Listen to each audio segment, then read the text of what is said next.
Hello everyone, welcome back to the channel. এবছর শিলিগুড়ির ঘোরার আরও কিছু পার্ট এখন শেয়ার করছি।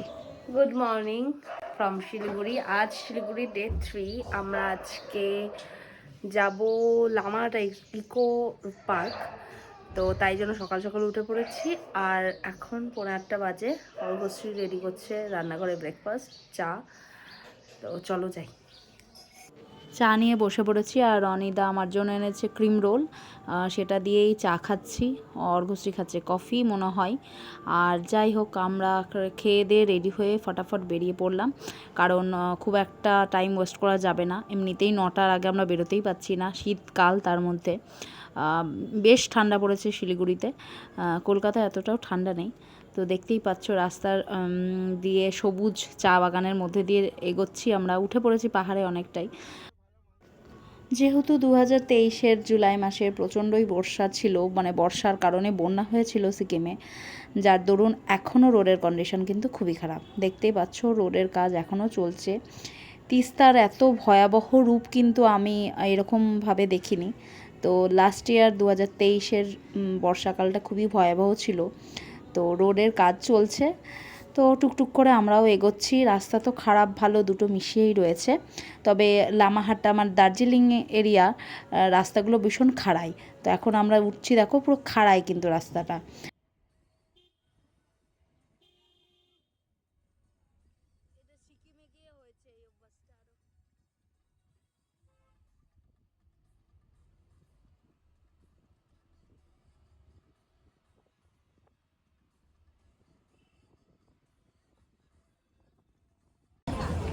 আমরা এসে পড়েছি লামাহাট্টা ইকো পার্ক। অসম্ভব সুন্দর, এটা সবসময় ছবির মতো সুন্দর লাগে আমার কাছে, তাই জন্যই আরও বেশি ইন্টারেস্ট ছিল আমার আসার। যতবারই গিয়েছি এই রাস্তা দিয়ে গেছি, কিন্তু সামনে দিয়ে চলে গেছি, আমরা নামিনি। তো আজ আমরা প্ল্যান করেই এসেছি।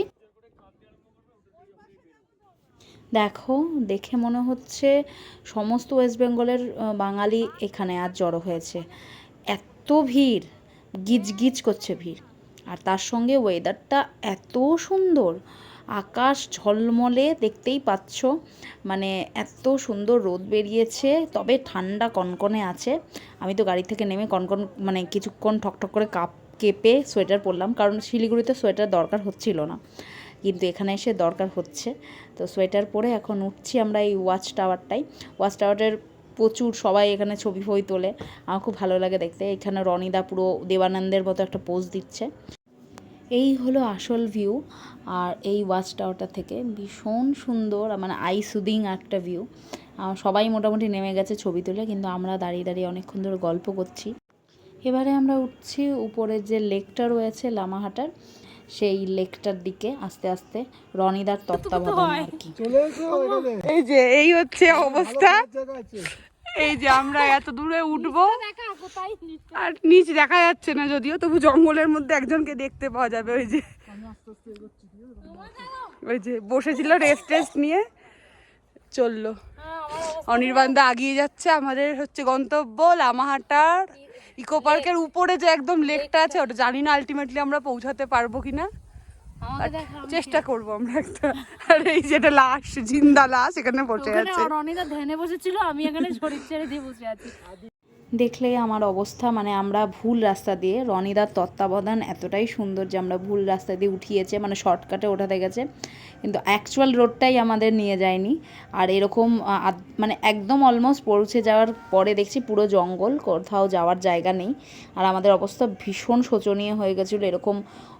এইরকম খাড়া রাস্তা দিয়ে ওঠাটা সত্যি ডিফিকাল্ট। তো রনিদা জানতো না, ভাবছিল এটাই বোধহয় রাস্তা, কিন্তু অ্যাকচুয়ালি আসল রাস্তাটা অনেক সুন্দর, মানে বাঁধানো রাস্তা রয়েছে। অগত্যা নিচে নেমে কিছু ছবি তুলে অনেকক্ষণ রেস্ট নিয়ে এখন সামনে একটা মোমোর দোকানে, ছোট্ট মোমোর দোকানে খেতে ঢুকলাম। লাঞ্চ করছি মোমো দিয়ে। আর অনির্বাণ নিয়েছে ভেজ থুপকা। এছাড়া তো পাহাড়ে কোনো অপশান নেই। তো লাঞ্চ সেরে আমরা বেরিয়ে পড়লাম, এখন বাড়ির রাস্তায় ধরলাম, কারণ অনেকক্ষণ হয়ে গেছে, অনেকটাই 3:30 মতো বাজে। এখন যেতে যেতে মোটামুটি 7টা মতো বেজে যাবে। আর ডুগ্গুকেও আজকে আনা হয়নি, কারণ গতকাল এসেছিল, অনেকটাই জার্নি। সেক্ষেত্রে ওই জন্য আমরা অ্যাভয়েড করেছি, ডুগগুকে নিয়ে আসিনি। এবার বাড়ি ফিরতে হবে আস্তে আস্তে। আর পড়ন্ত বিকেল, দেখো সূর্যটা টকটকে হয়ে আছে। আজকের ওয়েদার ভীষণ সুন্দর ছিল, ভীষণ। পুরো পাহাড়ে মানে ঝলমলিয়ে রোদ, আর তার সঙ্গে এই সবুজে ঘেরা পাহাড়, আর তার উপরে নীল আকাশ। এটা একদম মানে একদম জলছবির মতো যেন লাগছিল। তো দেখতেই পেলে ভিডিওতে, চেষ্টা করেছি কিছু কিছু ক্লিপিংয়ে তুলে ধরার। তো চলো আজকের মতো ভিডিওটা এই অবধি রাখছি। দেখা হচ্ছে নেক্সট কোনো একদিন অন্য কোনো ব্লগে।